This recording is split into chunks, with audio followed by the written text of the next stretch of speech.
Hello, Earth Angels, and welcome back to another episode of Alignment Academy. It's your host, Kristen, and if you're new here, welcome, welcome, welcome. I'm so excited that you have entered the school for your soul. Alignment Academy is a place where we talk about all things mindset, spirituality, entrepreneurship, following your soul's purpose, living the biggest and best life that you can possibly be.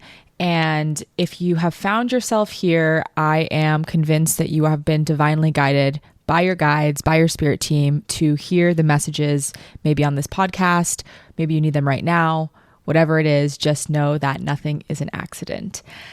I'm really excited for this episode. We're going to be doing part 2 of last week's episode, which was when we talked a lot about feminine energy. And I kind of just shared my journey with how I'm embodying more of my feminine essence and the things that I don't want to say doing because doing is masculine, but things that I'm doing in my life to really do that. And I think that the ultimate goal of life is to have this like beautiful balance between the masculine and the feminine.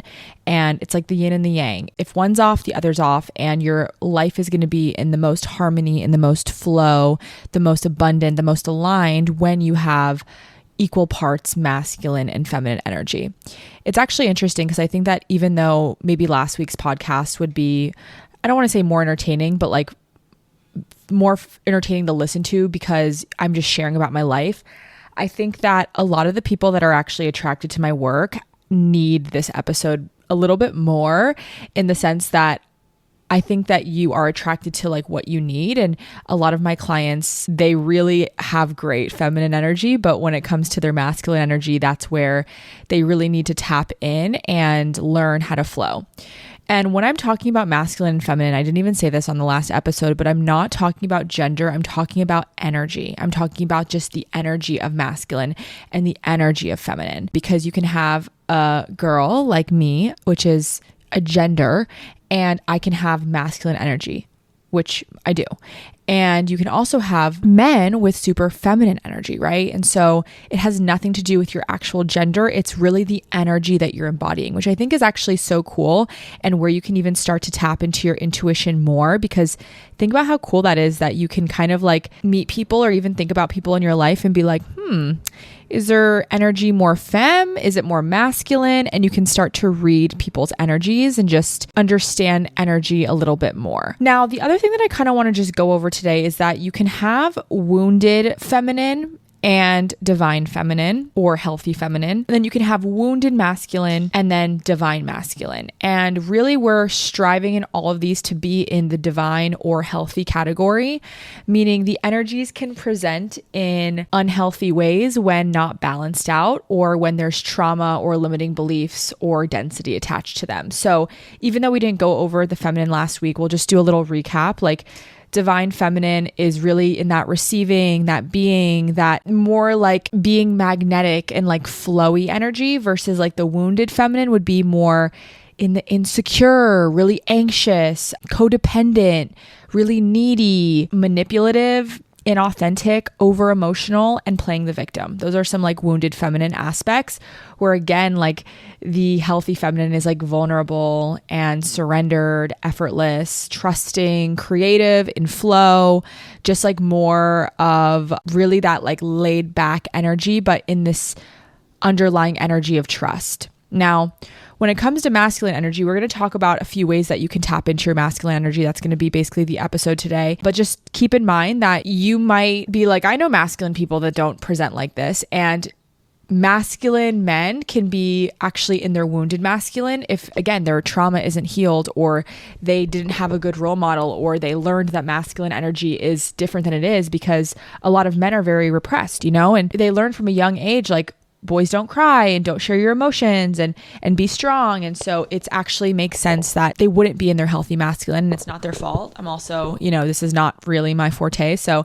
if there are any men listening, then I really just want to give you a space to say, I'm sorry that society has really just repressed you guys and not let you feel your feelings. And from a, I hope, healed feminine standpoint, I think it's really beautiful when men share their emotions and when they open up and they're vulnerable and they're committed to opening their heart and all that stuff. So just wanted to give a little space for those men. And yeah, so that's kind of what we're going to be doing today. So while feminine energy is the being, we're really talking about the doing this week. And the reason I feel like I've gotten so far in my business and I'm really good at entrepreneurship and I love entrepreneurship, I love building, is because business and entrepreneurship and following your purpose is masculine. And I've said this a few times on the podcast. However, when you're building something, when you're doing what needs to be done in your business, it's not emotional.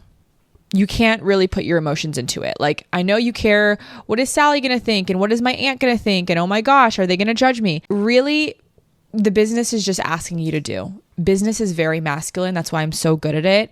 And we're going to be talking about some stuff that you can do to actually tap into your more masculine energy.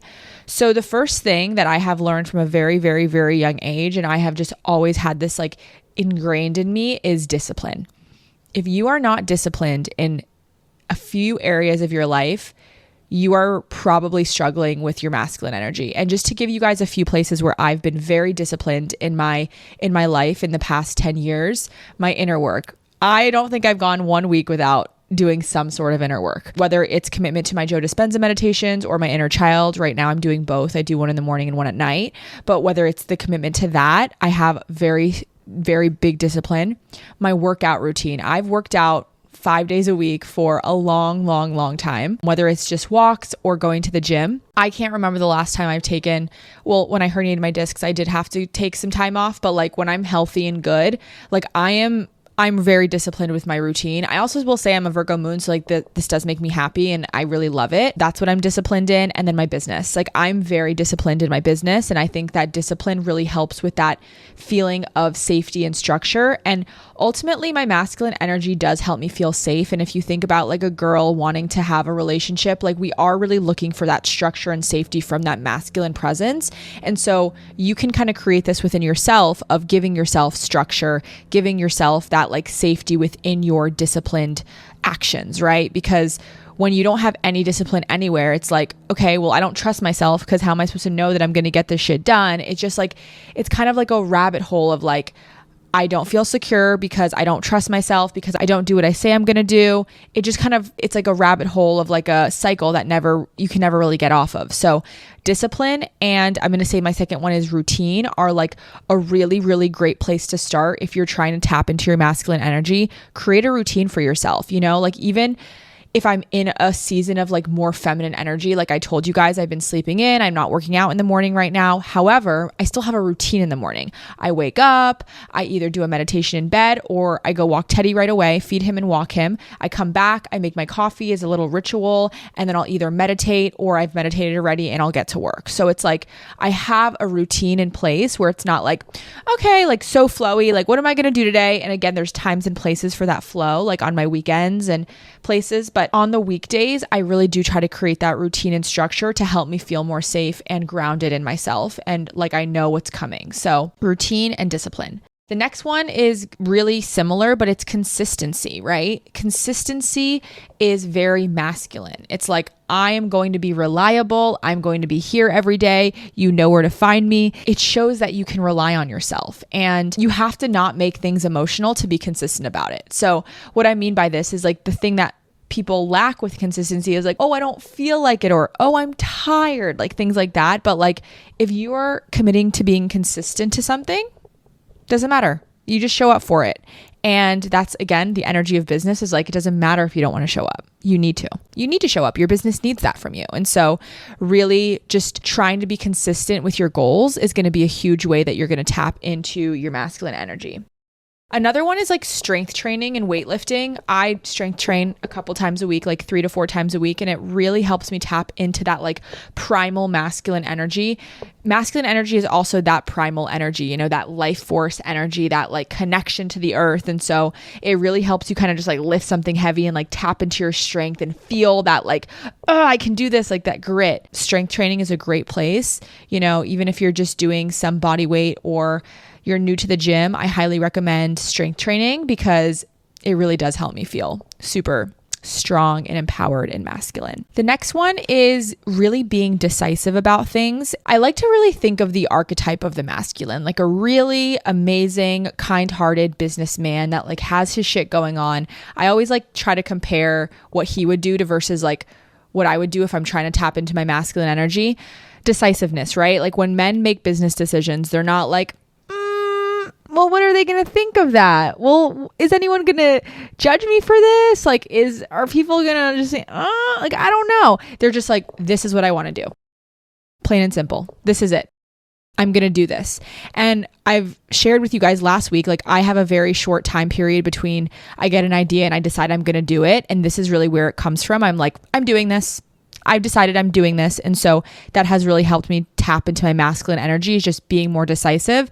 And again, when I say that when you're not in your masculine energy, it's usually trauma. Like if you're not decisive, it's probably because you don't trust yourself, because no one taught you how to listen to your gut and trust yourself. So this can be healed with inner child work, really helping your inner child feel like, no, you do know what's best for you. And then really building that self-trust with helping your inner child feel capable of making decisions by, number one, practicing making your own decisions. So like cutting off cold turkey, asking other people what you should do or what you should eat or what you should wear or what they think about your life or your decisions. That was one thing that was really wounded masculine for me. And then the second thing is following through on what you say you're going to do. So the way that you build trust is doing what you say you're going to do. If you say you're going to wake up at 6 a.m. and go to the gym, go. If you say you're going to, post every day for 5 days, do it. Like there's things that you have to do within yourself that are going to be uncomfortable, but just require it to be done. And that's the thing about masculine energy. It's not emotional. It just needs to be done. So being really decisive. And also the next one is having good boundaries, right? So like masculine energy is like firm. It's like, you can't talk to me like that, or you shouldn't do that, or you can't treat me this way. And so it's really good to just have nice, strong boundaries. Again, when you don't have strong boundaries, it's because you're a people pleaser. You might be codependent. Now we're getting to like wounded feminine, and we can't stick up for ourselves. So we have to do the inner work to really be able to have these boundaries. And it's so interesting that like this all comes back down to inner work. If you're not operating this way, then it is our most natural state. It's just the trauma that makes us not operate in this way. The next one is clear communication, follow through. I would say this is one of the ones that when me and my friends are dating right now, we're really looking for in men. Clear communication. When are we going to hang out next? And then the follow through, right? We don't want that fluffy, like, I don't know when, like, I'll see you when I see ya, or like, yeah, like, let's hang out next week. And then there's no follow through. Like really clear communication. And then also the follow through is super duper important. Also like with friends, like with someone you're getting dinner with anything. And I've always told people, like, I hate people who are flaky. When I say I'm going to do something, I do it, and I do show up for it. At these days, I might be a little late, but I do show up for it. And I think that that's why I don't like when other people are flaky, because it is very masculine, like healthy masculine, to follow through on your word and be in integrity with what you say. And so when people are flaky, like I know there's a few of you listening, you're like, that's me, I'm a flake. I want to ask you, like, why can't you commit to the things that you say? And if you don't want to commit to them, don't say that you're going to do them, right? That's also people pleasing, of like, don't say things that you don't know if you're going to do. Just say, I don't know if I can do that yet. Let me get back to you and give you a final answer. There's a lot of times when my friends will be like, hey, do you want to do this thing? And I'm like, I can't commit right now. I'll let you know tomorrow. And I do let them know tomorrow. And that's what keeps me in integrity as a good friend, is I always do what I say I'm going to do. The next one is father wound work, right? When you have a very unhealthy masculine, it's hard for you, masculine figure that you were looking up to, it's hard for you to operate in your masculine because you're not really sure what to do.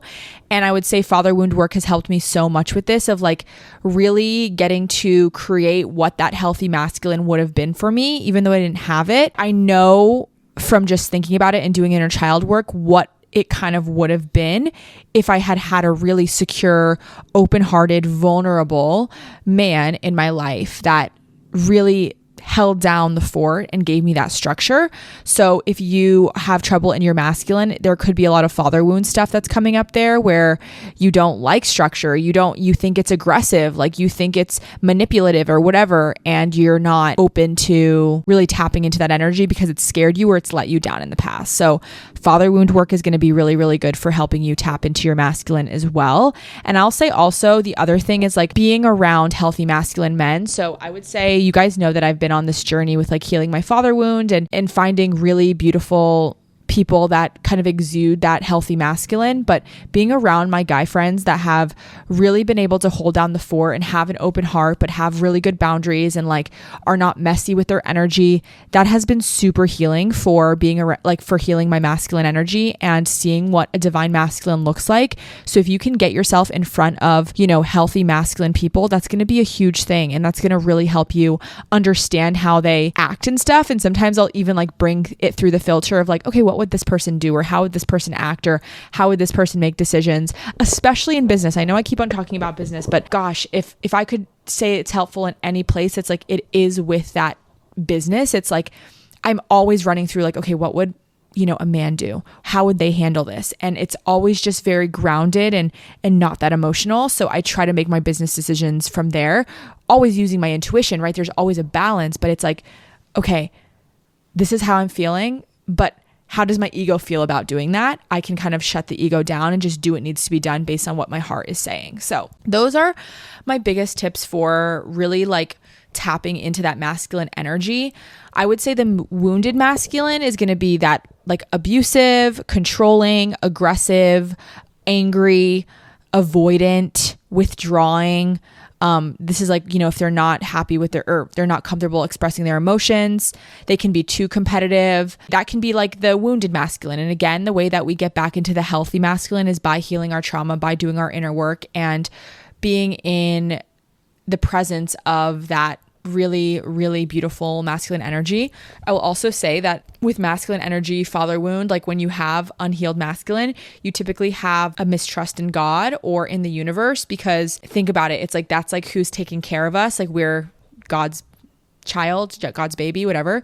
And like, if we don't trust the masculine, it's like, that's, even though, God is not feminine or masculine, it is that masculine, like he created this all. Creation is masculine, like he did this. And so he needs to take care of us, right? Or that's the goal, is to feel taken care of and trust in source, in God. And so if you're having trouble with your masculine energy, it can also be correlated to a lack of trust in the divine. And I did have that for a while, but when I was doing a lot of father wound healing, it really did overall help that in a big way. So another big part of masculine energy is like confidence. Like when you are in your masculine, you're confident, you're focused, you are logical. It's like really that like just doing energy of just being in your worth. And so I love even just like putting on the energy of confidence, embodying the energy of confidence. And that's really masculine. It's like, I'm arrived, I'm here, this is who I am. And it's super, super, confident. That is a little bit about the masculine energy. I hope you guys learned a lot today. I hope this was helpful. If this is something that one of your friends needs, please, please, please send the podcast to them. And I know how many of you guys listen to the podcast every week, and way less of you have rated or reviewed. So if you feel called and this podcast has helped you in any way, or you even just enjoy hanging out with me every week, I'm going to ask you to please, please, please rate or review on Spotify, on Apple, on anywhere you listen, on YouTube. Go subscribe, all the things. It really, really helps this show grow. And I really am just so excited to continue to grow the podcast and bring you guys more episodes and have better guests on, all that good stuff. Other than that, super quick, short, to the point episode this week. Not too much more to say, but I hope you guys loved it. Let me know what other topics you want to see on the podcast. I love when you guys, reach out to me, review, and let me know how you thought of the episode. And also tell me what topics you want to see, because I'm always looking for new topics. So I love y'all. I'll talk to you next week, and I'll see you soon.